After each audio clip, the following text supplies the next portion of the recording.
we need to understand the real reason why USAID is in Africa. And not just USAID, but other NGOs. You look at DFID, which is the British equivalent, and many other smaller ones. Their sole purpose was to act as if they're coming to rescue Africa. They're coming to fill in the gaps in government services, gaps in education, gaps in healthcare, gaps in humanitarian services. They're coming in the guise of addressing issues to do with human rights, issues to do with environmental protection and social justice. They are coming in claiming that they are introducing grassroots initiatives that are going to help the people. And so they use that as a way to go into the most remote parts of Africa. They're talking about government advocacy. When you look at it on paper, it all looks really good. But they're actually wolf in sheep's clothing. Hi fam, how are you doing? I hope you're doing amazing. Thank you so much for your love and support. I really appreciate. So in today's video, we are going to listen to this one amazing Dr. Arikana. Oh my God, she's splitting facts. And as Africans, we have to listen to these. These are just like wake up calls for us Africans, because it's like our leaders, maybe they're trying to fail us, and African leaders have failed us for so long. So it is for us Africans to just come up together, listen to these and see what we can do towards it. So let's listen to her speech. I won't say his, to her speech up to the end, then come back with more comments. Tell me in the comment section what you think about this video. What are your thoughts? And let's have a conversation. So let's watch the video till the end. Don't forget to give it a like if you like it. Don't forget to share with your friends. Yeah, I told you it's high time Africans we wake up. So share with your other African friends, your family. Let's all get to listen to this and know what to do. And kindly subscribe to the channel if you have not. Turn on notifications so anytime I upload a new video, you'll always be notified. So let's watch the video. They are using that open access sounding humanitarian to constantly destabilize governments. I can tell you right now, the majority of African leaders, and not just African leaders, but leaders in the developing world, are celebrating the exit of USAID. I was listening to a program, I believe it was CNN, and I was jumping up and down. It was a government official from Hungary. He was echoing the same sentiments. He said they are happy USAID is leaving Hungary because they are always supporting opposition. Their form of government advocacy is supporting whoever can keep the government in a turmoil. And their major agenda is to destabilize governments, destabilize countries. If you think about it, their sole purpose, for example, filling in the gaps in healthcare and education, where is the change? Show me one country that USAID was in and education improved. Show me what country where USAID was in and healthcare improved. The social services they're bringing, it's peanuts.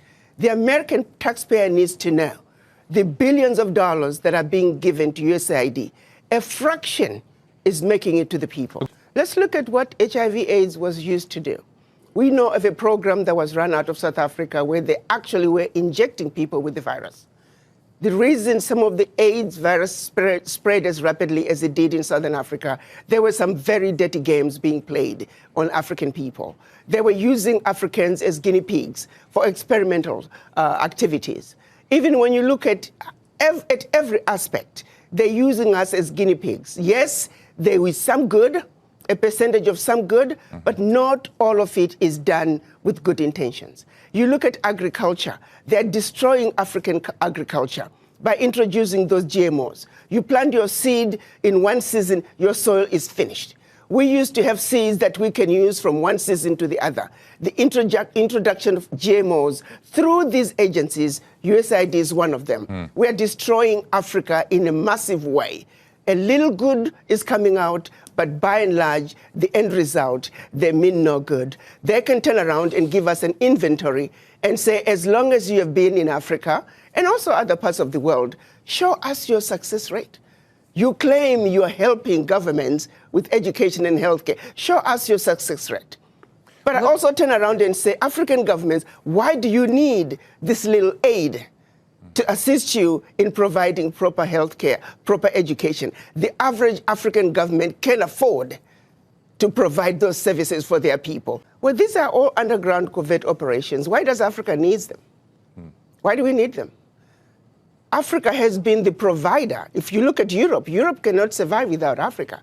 One situation that people don't realize, post-World War, when the US came up with the Marshall Plan, what they don't tell you is that the contribution through exploitation of African minerals was actually the biggest funder of the European Recovery Plan, ERP, aka the Marshall Plan. US contributed $13 billion, which is now present day $175 billion, which, by the way, the American taxpayer must be paid back. Nobody's asking for that money back. But what they don't tell you is that Africa, through exploitation of its resources by the Europeans, was actually a much, much bigger contribution to the European recovery post-World War II. Nobody talks about that. Why does such a continent that did so much to help Europe recover continue to be so poor? Let's be realistic here. Let's not talk about peanuts. Africa does not need the aid. What we need is for those who are exploiting Africa to stop. Africa has everything it needs. If Africa could have contributed as much as it did to the recovery of Europe post-World War II, why wasn't Africa equally developed? I think this is a wake-up call for the African leaders. To the same extent that President Trump is saying USA first, African leaders must also say Africa first. This is a wake-up call to the African leaders to take inventory of what is really happening in their countries. Do they really need the peanuts that are coming in as aid? What is really going out? If I may use the example of what happened in Niger when the government decided they were going to take over the mining of their uranium. The French companies that were mining the uranium were paying the government 80 cents a kilo for the uranium, and then turning around and selling the uranium to the rest of the world at 200 euros a kilo. So that one move from the Nigerian government to say we are now going to take ownership of our own uranium, they went from realizing about $1 billion in uranium resources to over 300 billion a year. Do you realize what I'm talking about? No amount of NGO could bring that kind of money. And this is only one mineral. Now imagine the country taking inventory of all their minerals and benefiting from their natural resources like the rest of the countries in the Western world. That is what African leaders need to look at. Let me tell you, we need to look at what's happening in Burkina Faso, Niger, and Mali. President Traoré is standing up. He is saying the natural resources in Burkina Faso, they belong to the people of Burkina Faso. Niger is doing the same thing. Mali is doing the same thing. Every leader must look at what's happening in the Sahel nations to say, like anybody else, you must take care of your people. You have your natural resources. You have everything you need to take care of your people. Why do you continue to be beggars? Look at what is being brought in by not only USAID, but all the NGOs in your country. It's peanuts. It's a joke that the African leaders should continue to be beggars of peanuts when you are looking and allowing billions to get out of your country year in and year out, if not trillions, in natural resources that your people should be benefiting from. It is a wake-up call for African leaders to wake up and say, President Trump is saying, US first, America first. You too must say, your country first, because you have everything it takes. It is a joke. It is embarrassing to see I have not seen any African leader cry over USAID living.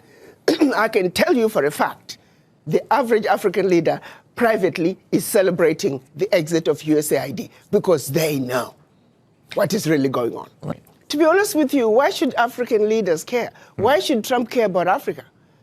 He shouldn't care about Africa to the same extent that the African leaders really shouldn't care about a relationship either. If the relationship can be worked out, That's wonderful. But if President Trump is saying, I have a mandate from my own people to take care of my people, and I'm doing what I need to do to take care of my people, African leaders need to take that same position. You see, it takes two to tango. If President Trump does not want a relationship with Africa, Africans shouldn't be begging for it. Are you with me? I'm hoping that this will translate into African leaders looking from within, because they don't really need to keep looking outside. They have what it takes. It's a wake-up call, just like what happened during COVID. It was a wake-up call for African leaders to realize that you must begin to look within Africa to take care of yourself. When the chips were down, the world walked away from Africa during COVID. So that's a reality. No supplies were coming to Africa. Africans were not manufacturing anything, and African leaders were forced to look from within. This, I'm hoping, is another wake-up call where African leaders also begin to realize we must look from within. But let me underscore this. The average African leader and majority of leaders of developing world, I can tell you, they are celebrating the exit of USAID, and we hope that there will be exits of many other NGOs that are carrying out nefarious activities in Africa and anywhere else in the developing world in order to further the agendas of their governments, which is to continuously destabilize, divide, and conquer. Well, again, my position is Africans must take a position and protect their turf. China wants to come and exploit Africa, they'll get away with it to the extent that Africans allow them. The United States wants to come and exploit Africa, they'll get away with it to the extent that the Africans will allow them. The question is, does Africa have an African position when they come to the negotiating table with the world? The answer right now is no. Africa must unite. Africa must speak with one voice, and Africa must go to the world stage with one voice, one agenda, one plan that the world will have to respond. But as long as Africa is going to the world as little-bitty little countries, as Togo, as Eswatini, as Guinea-Bissau, Africa is fighting a losing game. Africa must unite, and Africa must speak with one voice. That is the only way a strong, united Africa can take a rightful place on the world stage and be respected and stop the exploitation. Why is it so hard? I think it's a long history. If you go back to colonization, if you go back to the Christianity and how it was introduced, how we were trained to be subservient. In Africa, the rules of the game were the same. I think that what was done to brainwash black people around the world, long before they even left Africa, we are still suffering from that legacy of colonization, the legacy of slavery, where the people in power, they themselves don't believe they can do it.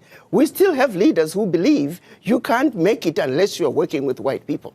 We have individuals who think only something brought in by white people is what's likely to succeed. With that kind of mentality, it is a very difficult battle. Our battle to succeed, to unite as the African continent, it is a battle of the mind. And each and every African must realize that we are defeated where it matters the most, which is the mind. Brainwashed to the core. Brainwashed to not believe in ourselves and what we can do as individuals. Wherein lies the problem. What's happening in the United States through President Trump is going to make them realize that this is what you need to do. You're going to have to pull yourself up by the bootstraps. President Trump is saying, I have a mandate, America first. So you Africans, are you going to sit back and just wait and see the next move that President Trump is going to make? Or are you going to also say, I have a mandate from my people, and I'm going to do what I need to do? Take inventory of what you have in your country. Use it and use it wisely. No more begging. You don't need to have anybody filling the gaps in your educational system. You don't need anybody filling the gaps in your healthcare system. You don't need anybody creating initiatives in the most remote parts of your country because they claim that you, the government, cannot have access to that. How can somebody come from all the way from the United States, all the way from Britain, and access the most remote part of your country that you in your country cannot access? It is the most stupid thing. When you listen to the justifications and the explanations as to why they are there, it's a joke. And this needs to stop. Those institutions were created after the Second World War. United Nations, it took 4 weeks to create the United Nations. Why? In order to help the recovery of Europe. The World Bank, the IMF, it took 3 weeks to create them after the Second World War in order to aid in the recovery of Europe from its own self-implosion and destruction. So no. These institutions were not created to benefit the developing world. To the contrary, they were built to steal from the developing world. Their success is based on the failures of the developing nations where they have been stealing from. So no. We must celebrate what President Trump is doing by exiting the United Nations, by exiting the World Health Organization. We need the US to exit the World Trade Organization because they are doing nothing on the African end. They are giving a blind eye to blatant exploitations, unequal, uneven trade policies that are hurting Africa. You take, for example, cocoa. Majority of the cocoa coming out of the world comes from West Africa, and yet it's only recently that African nations were allowed to add value to their cocoa. Okay, so now you can tell me in the comment section, what are your thoughts? What do you think about her remarks? Do you think that she's making sense? Like for me, about the USAID, I think she's making a lot of sense because, you know, these people, they are taking like everything from us. It's like everything. For us Africans, we don't need anything from outside, guys. We have to know that. We have the land. Our lands are so fertile. We have gold. We have petroleum. We have diamonds. Oh my God. We have like everything. So it's so hard for us maybe to import these things. It's so hard. If it's rice, we plant our own rice. If it's maize, we plant our own maize. So for us Africans, I really don't think, as for me, we need help from outside. So for Donald Trump seizing the USAID, I think it's something good. I know a lot of people lost their jobs because they were really depending on that. But let me tell you one thing. You know, a lot of money, these people just put it in their pockets. Yeah, it really, they just put them in their pockets. These presidents, these leaders, they put a lot of that USAID money into their pockets. Yeah. And another thing about the USAID, it's like maybe our leaders are not working. Yeah. Let's talk about a situation here in Kenya where we have people from Turkana. This time where they'll be hit by hunger. This time where floods, because you know it's a lowland area. So when it rains, it floods. It floods. So you see. So I think for our leaders, they should be knowing these seasons because they know there's a time it will be dry season, there's no water. Most of them, they keep kettles, yeah, so they'll die. So I think for governments, they have to know this and they have to plan well for them. They don't have to wait for the USAID to support them. So you see, maybe they will be reluctant knowing, oh, these people will do this for us. These people will come and help us. When they know that it's coming to rain, they have to alert these people and tell them that they have to move to higher places. You know, floods are almost there. They really don't have to wait up to that time when it's almost flooded, when it's already flooded, and now start telling people to move out. The people need help. A lot of people lose their life. So it's really sad. So for me, I think for Trump, removing that US aid was just a blessing for us Africans. We really have to fight for ourselves. We have to fight for ourselves. Yes, we are saying Africans, we have to rise again.